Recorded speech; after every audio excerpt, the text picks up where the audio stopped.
Bonjour à toutes et à tous, nous vous retrouvons pour le MAC de novembre en compagnie de Noah. Bonjour Noah, comment vas-tu? Ça va bien Jonaline, mais de quoi va parler cette nouvelle édition?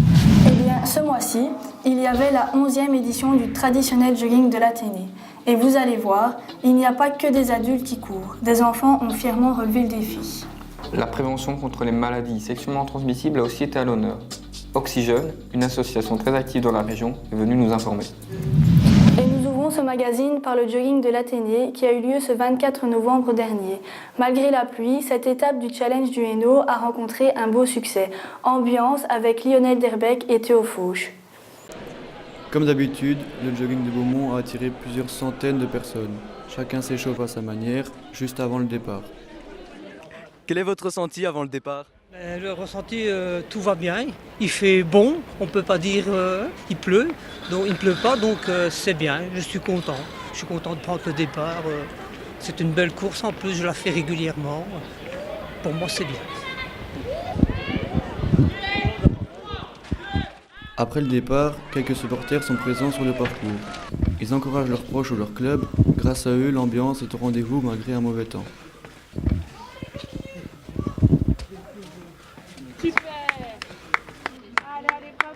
Est-ce que vous êtes venu supporter quelqu'un aujourd'hui? Oui, supporter plusieurs personnes. Le club de Nivelles, les Titans, triathlon. Voilà. Et comment trouvez-vous l'ambiance de ce jogging? Ah, super, malgré le temps qui n'est pas au top, mais vraiment un très très beau parcours et à mon avis très difficile aussi pour les joggeurs. À l'arrivée, c'est le ravitaillement. Les joggeurs peuvent discuter tranquillement de leurs prestations.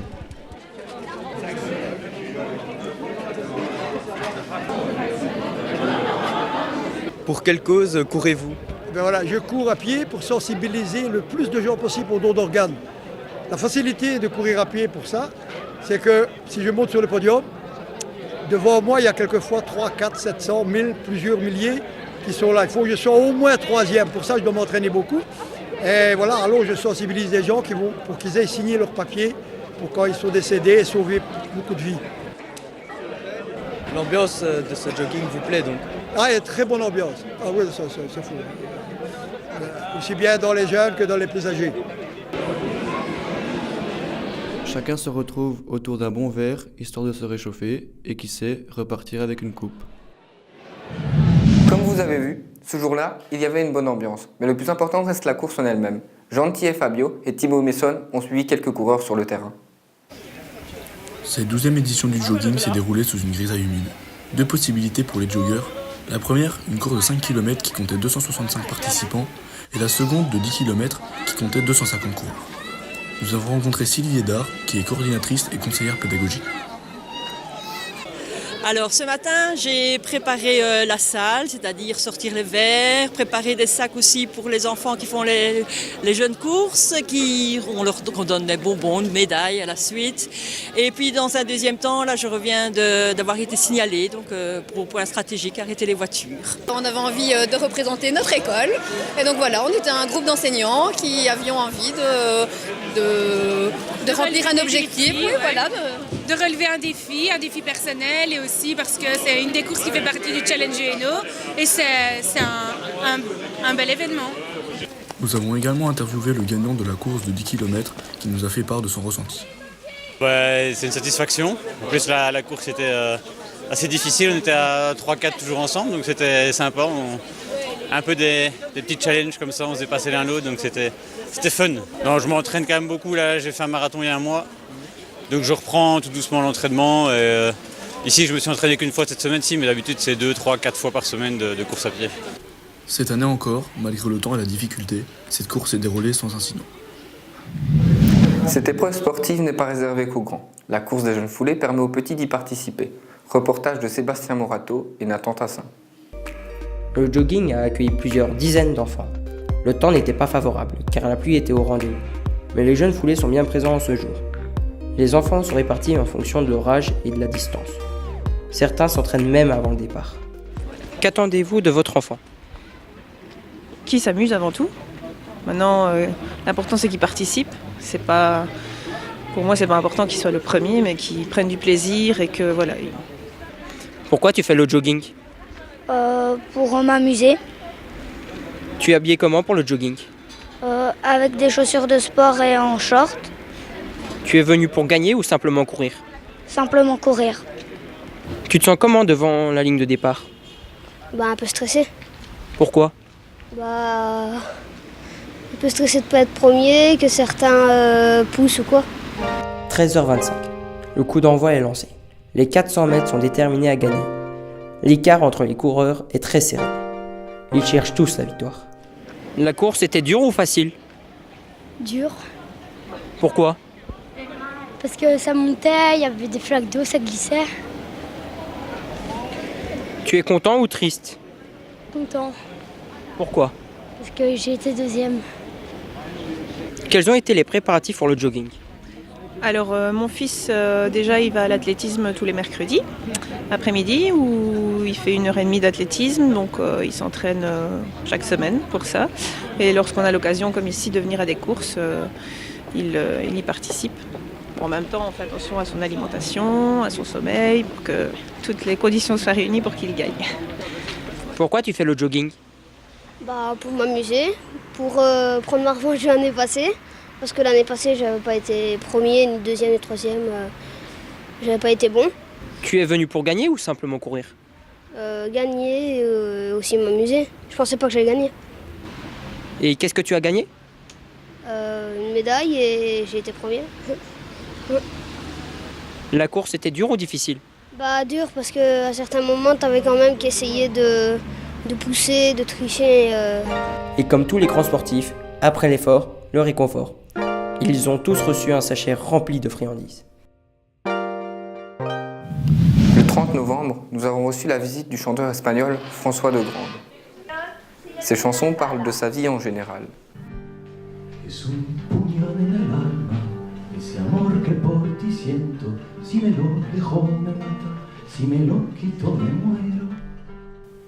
Cette activité s'inscrit dans le cadre du projet Erasmus, un programme d'échange entre les écoles européennes.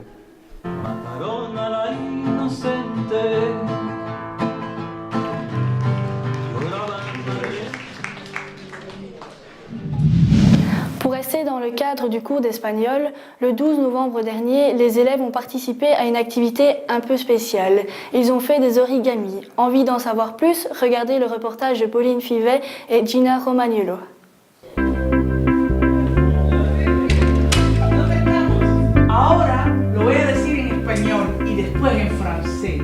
Dans le cadre du projet El Paseo de Babel, Lyra Campoamor et Alexandra Eloire sont venus montrer aux élèves de 4e année l'art de l'origami, l'occasion de découvrir une nouvelle activité. On a fait des origamis, on a appris des nouvelles cultures, on a appris des légendes sur les origamis. On a beaucoup parlé d'origami, mais ça c'était chouette. C'était bien parce qu'on a appris des nouvelles choses et ça change de ce qu'on fait d'habitude, du coup c'est chouette. Cet art de plier le papier nous permet de nous concentrer et de décompresser afin d'oublier le stress quotidien. C'était une expérience très intéressante. La première, c'est que pendant toute la journée, les élèves sont restés, on a créé un peu une immersion dans l'espagnol. Le but, c'est de créer les murs de la paix avec tout un ensemble des grues, des oiseaux. C'était une très jolie légende japonaise. Donc en même temps, ils s'ouvrent à d'autres traditions, à d'autres cultures et ils s'apprennent aussi le travail sur soi. Le fait de durer dans une activité, de ne pas se lasser, de ne pas changer. C'est un peu comme une salle de laboratoire, on fait des expériences. Alors aujourd'hui, on a fait une expérience, quelque chose que moi-même, je n'avais jamais fait. Je ne m'étais jamais non plus initiée à l'art de l'origami. Et personnellement, je suis très satisfaite de cette journée. Une légende originaire du Japon promet une vie éternelle si l'on fait 1000 grues dans une vie. Une chance pour l'Athénée, ce nombre est atteint.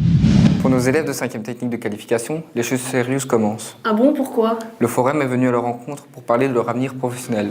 Reportage de Maison Thibault et Théo Lorette. Aujourd'hui, nous retrouvons les élèves de 5e technique. Ils ont reçu la visite du Forum qui les a outillés pour élaborer leur plan de carrière. Alors, il faut savoir que nous, depuis quelques années maintenant, on mène vraiment un travail de sensibilisation auprès des étudiants à partir de la 4e année, 4e, 5e, 6e, parfois 7e. Donc dans le cadre d'un projet européen, on vise essentiellement à outiller les étudiants pour qu'ils puissent progressivement être à même de prendre un maximum de renseignements en termes de métier pour que au plus tard, à la fin de leur réto, ils aient vraiment toutes les cartes en main, toutes les infos pour prendre vraiment les meilleures décisions possibles. Et nous enchaînons avec M. Zouaoui, professeur d'informatique et de comptabilité, qui a contribué à l'organisation de cette journée en collaboration avec Mme Stas, professeure d'économie et SDB. Et donc, c'est dans cette optique-là que ma collègue et moi-même avons souhaité inviter le Forum pour qu'ils puissent présenter l'éventail de toutes leurs activités, que ce soit dans le domaine scolaire, parce qu'il y a bien sûr des études, des formations auxquelles les élèves peuvent accéder, et éventuellement, de manière plus précise, des professions. Donc le Forum peut éventuellement aider à opérer un choix, à effectuer des tests éventuellement pour que les élèves puissent avoir une idée bien précise par rapport à ce qu'ils veulent faire à l'issue de leurs études. Principalement, à partir du moment où c'est la première fois qu'on rencontre les élèves, tout va dépendre de l'année dans laquelle ils sont. Ici, étudiants de 5e année, ils ont encore un peu de temps pour la réflexion. Disons qu'aujourd'hui, on se centre essentiellement sur un quiz qui va leur permettre de se situer parmi 6 grands profils métiers. Ça permet à beaucoup d'étudiants un petit peu de déblayer le chemin, d'y voir parfois un peu plus clair.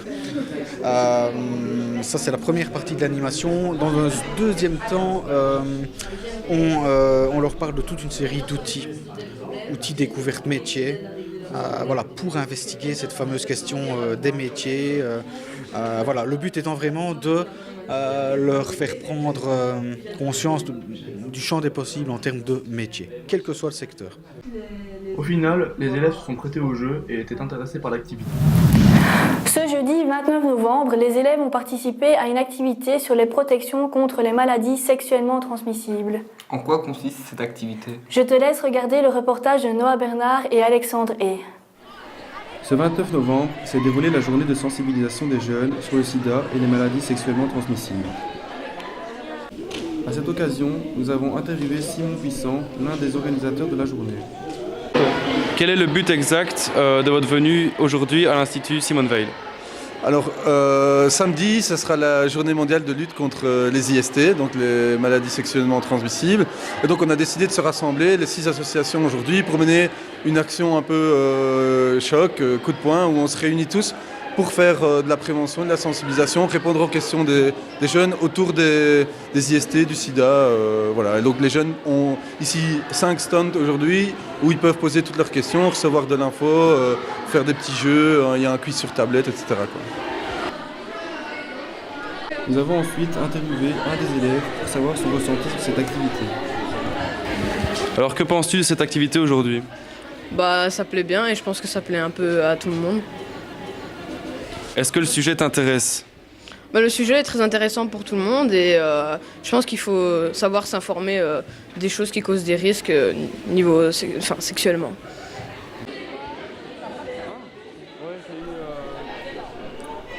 Nous avons été à la rencontre de 2 des animatrices pour leur demander en quoi consistaient leurs activités. Est-ce que vous pouvez nous dire quel est le but de votre activité? Ici on essaye de faire réfléchir un petit peu les jeunes par rapport au sida, aux IST. On leur demande une pensée, une émotion, une réflexion par rapport à ça. Et on fait une affiche collaborative avec toute l'école, que ce soit les plus jeunes en première heure ou les plus âgés maintenant. Et on récolte leur avis. C'est comme un gros brainstorming par rapport à la thématique du jour. Quel est le but de votre activité aujourd'hui? C'est en faveur, c'est à l'occasion de la journée mondiale de lutte contre le sida. Et donc ce sont des documents, des brochures, des dépliants pour la lutte contre le sida et les autres IST, dont certaines sont fort en recrudescence. C'est un succès pour cette journée de sensibilisation où les jeunes ont appris de nombreuses choses. Apprendre à s'y retrouver dans une bibliothèque, ce n'est pas si simple. Les élèves de 5e option Histoire s'en sont rendus compte. Ils ont visité la bibliothèque de la Louvière pour y dénicher une série de livres. Beryl Verdeuk les a accompagnés. Sur place, les élèves se lancent à la recherche de leurs livres. Ils doivent réaliser un travail de recherche sur Rome durant l'Antiquité. Madame Dujeu, leur professeure d'histoire, leur a donné un thème précis. Valentine doit trouver un livre sur l'éducation à cette époque. Valentine s'aide d'un logiciel qui répertorie tous les livres des bibliothèques de la Wallonie. C'est ce qu'on appelle le catalogue. Elle y note les mots-clés. L'ordinateur lui propose alors plusieurs ouvrages. Valentine note la référence du livre qui l'intéresse.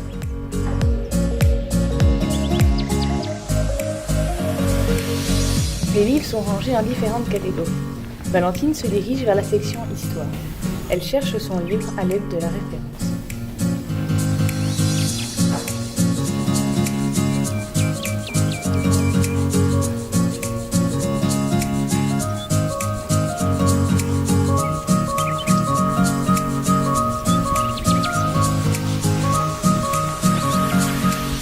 Pour louer un livre, il faut une carte de membre.